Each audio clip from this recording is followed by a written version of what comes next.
কিওয়ে K300R। এই বাইকটার নাম এর আগে শুনেছেন কিনা জানি না, তবে আজকে এই বাইকটার নাম শুনে রাখেন। আর যাদের ধারণা কিওয়ে ব্র্যান্ডের কোনো বাইক বাংলাদেশে চলে না তারা আসলে ভুল, কেননা ইউটিউবে সার্চ করে দেখতে পারেন কিওয়ে ব্র্যান্ডের অনেক বাইকই বাংলাদেশে চলে। অনেক বললে ভুল হবে, কিছু কিছু বাইক। যাই হোক, এই ব্র্যান্ডের বাইকগুলো আসলে কতটা ভালো হয় সেটা তো আজকের ভিডিও দেখলেই জানা যাবে। তবে আগেই বলে রাখি, এটা একটা চাইনিজ ব্র্যান্ডের বাইক, আর এইসব বাইকের দাম অনেকটাই কম হয়, কেননা যেহেতু চায়নার মাল। তবে চায়নার মাল হওয়াতে কি হয়েছে, যদি দামটা একটু বেশি হইতো সেই ক্ষেত্রে হয়তো মানুষের ভয় লাগতো না। তবে দাম একেবারে কম দেয় আর মানুষের অনেক ভালো জিনিস পেয়ে যায়, তার কারণে অনেকের মনে ভয় থাকে যে এত কম টাকায় এত ভালো জিনিস কেমনে পাইতেছি ভাই। আর সব তো ঠিকঠাক চলতে থাকে, কিন্তু 1-2 বছর পরেই বোঝা যায় চায়নার মালগুলো আসলে কেমন। আমি এখানে চায়নার বদনাম করবো না, কেননা চায়নার অনেক ফোন আছে যেগুলো অনেক ভালো সার্ভিস দিয়ে থাকে। বাইকের বিষয়ে বলতে গেলে আসলে বাংলাদেশে কোনো কেউ চায়নার বাইক কিনতে চায় না, সবাই আসলে জাপানের বাইক কিনতে চায়। যাই হোক, আজকের এই ভিডিওতে আমরা এই কিওয়ে K300R এই বাইকটা রিভিউ করব, এই বাইকটার স্পেসিফিকেশন সম্পর্কে জানবো এবং এই বাইকটার প্রাইস কত সেটাও জেনে নিব। তো চলেন আর বেশি কথা না বলে ভিডিও মেইন টপিক নিয়ে কথা বলি। বাট ভিডিও মেইন টপিকে যাওয়ার আগে আপনারা যারা এখনো আমার চ্যানেলটিকে সাবস্ক্রাইব করেন, সাবস্ক্রাইব করে দিন ভাই। দেখেন, সাবস্ক্রাইব কিন্তু ফ্রি হয়, করতে কোনো টাকা লাগে না। যেহেতু সাবস্ক্রাইব করাটা ফ্রি হয়, তাহলে আর দেরি কিসের, এখনই।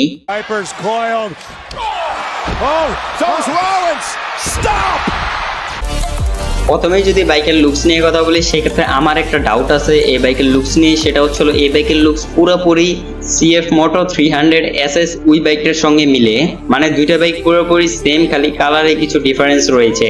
এখন দুইটাই হলো চায়নার ব্র্যান্ডের বাইক, এখন হয়তো কোনো না কোনো চুক্তি হয়েছে এই দুইটা কোম্পানির মধ্যে, এই কারণেই হয়তো দুইটা বাইকের লুকস সেম। তবে এমনি বাইকের লুকসটা এতটাও খারাপ না, বিশেষ করে এই বাইকটার হেডলাইট এবং টেল লাইট, এরই সঙ্গে সাইড প্যানেল দেখলেও মনে হয় বাইকটা অনেক হায়ার সিসির, মোটামুটি ভালোই সুন্দর লুকসের। পর এখন কথা বলি এই বাইকের ইঞ্জিন নিয়ে। এই বাইকের ইঞ্জিন হিসেবে আপনারা পাবেন 292.4 সিসির 4 stroke 2 valve single cylinder liquid কুলেডের EFI SOSC এর একটা ইঞ্জিন। এই বাইকটাতে যদি SOSC এর জায়গায় DOEC ইঞ্জিন ব্যবহার করতো, অর্থাৎ ডুয়েল ওভারহেড ক্যামশ্যাফটের ইঞ্জিন ব্যবহার করতো, সেক্ষেত্রে এই বাইকটার পারফরমেন্স আপনারা আরো দুর্দান্ত পেতেন। এই বাইকের এই ইঞ্জিন দিয়ে আপনারা এই বাইক থেকে ম্যাক্সিমাম পাওয়ার পাবেন 27.50 হর্স পাওয়ার এট 8750 RPM এবং ম্যাক্সিমাম টর্ক পাবেন 25 নিউটন মিটার এট 7000 RPM। এই বাইকের এই পাওয়ার কনফিগার দিয়ে আপনারা এই বাইক থেকে সর্বোচ্চ গতি তুলতে পারবেন 150 কিলোমিটারের উপরে এবং সর্বোচ্চ মাইলেজ পেয়ে যাবেন 35 থেকে 40 কিলোমিটারের আশেপাশে। এখন কথা বলি এই বাইকের টায়ার এবং ব্রেক নিয়ে।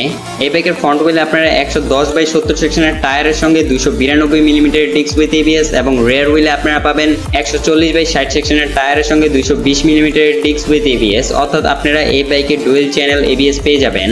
আর আমি চায়নার বেশিরভাগ বাইকেই দেখি যে ডুয়েল চ্যানেল ABS দিতে, আদৌ এগুলো কি ডুয়েল চ্যানেল ABS এর মধ্যে পড়ে কিনা জানি না, তবে কিনে ইউজ করে একবার দেখতে হবে। এই বাইকের রাইডারের কমফোর্টের জন্য ফ্রন্টে ইউজ করা হয়েছে আপসাইড ডাউন সাসপেনশন অর্থাৎ USD সাসপেনশন এবং রেয়ারে ইউজ করা হয়েছে মনোশক সাসপেনশন। এই বাইকের হেডলাইট, টেল লাইট, ইন্ডিকেটর আপনারা সবগুলো LED এর পাবেন। এই বাইকের স্পিডোমিটার হিসেবে ব্যবহার করা হয়েছে একটা ফুললি ডিজিটাল LCD ডিসপ্লের একটা স্পিডোমিটার। তবে এই বাইকের স্পিডোমিটারে থাকছে না কোনো ধরনের রঙের ছোঁয়া। এই প্রথম একটা চায়নার বাইকের স্পিডোমিটারের রঙের ছোঁয়া নাই। এছাড়া আমি যত চায়নার বাইক রিভিউ করেছি সেগুলোর সবগুলো স্পিডোমিটারেই রঙের ছোঁয়া ছিল।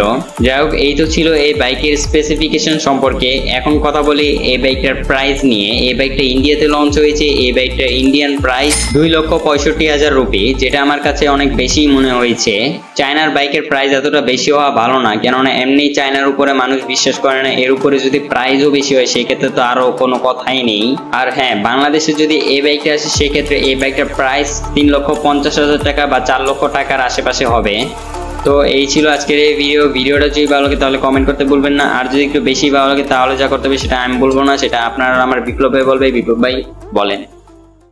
एक तो लाइक और शेयर ठोक दीजिए, महाकाल का दबाकर लाइक और शेयर ठोक दीजिए, 5000 लौटे दिख जाना चाहिए।